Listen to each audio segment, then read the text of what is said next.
What's up, Star Wars fans? Today, I want to talk about Rosario Dawson's heartwarming story at Fan Expo Chicago. That's right, yesterday I covered how Rosario Dawson mentioned that Dave Filoni had seen the first episode of the Ahsoka series and had mentioned that it was like a religious experience, and today I had planned to do a video about how Rosario Dawson revealed that Thrawn will indeed be the main villain in her series. As she stated at the Fan Expo Chicago, obviously we are trying to track Thrawn down, so we'll see what happens. But honestly, I didn't feel like that was Ahsoka series news. We've known that from the season 2 of The Mandalorian. Ahsoka Tano is trying to track down Grand Admiral Thrawn. The only major reveal there is that Rosario says we, so she's most likely working with Sabine Wren and maybe Bo-Katan as well. But again, that's not really new news. So as I was watching some of the clips that laughingplace.com has posted on their Twitter, I came across this absolutely heartwarming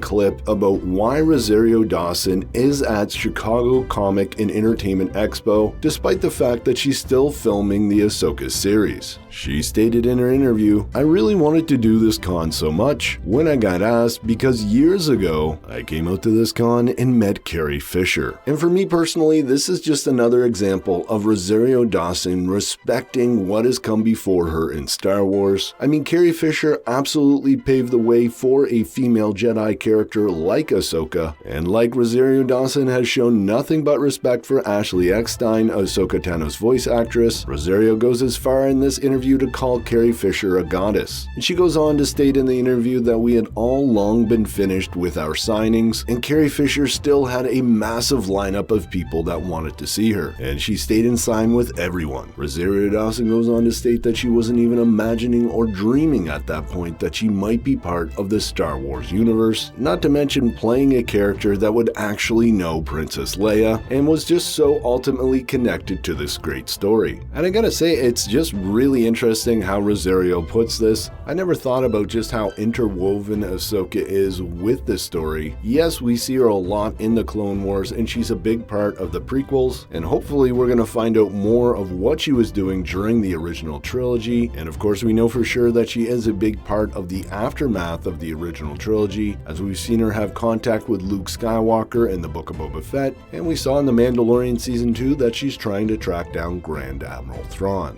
But that said, Rosario Dawson wraps up her statement by saying the Force was strong with Carrie, and implied that Carrie sprinkled some fairy dust on her to help her on her way, again implying that Carrie helped her become Ahsoka Tano, which she no doubt did by inspiring Rosario Dawson. But again, just heartwarming to see that Rosario Dawson is giving respect to Carrie Fisher, and just continuing to give respect to the Star Wars franchise. But hey, Star Wars fans, did you know that Rosario Dawson actually meant Anakin Skywalker, aka Hayden Christensen, when she was much younger? I explained that meeting in this video here, which you should be able to see on the end screen. That said, I'm Mike, and remember, the Force will be with you always.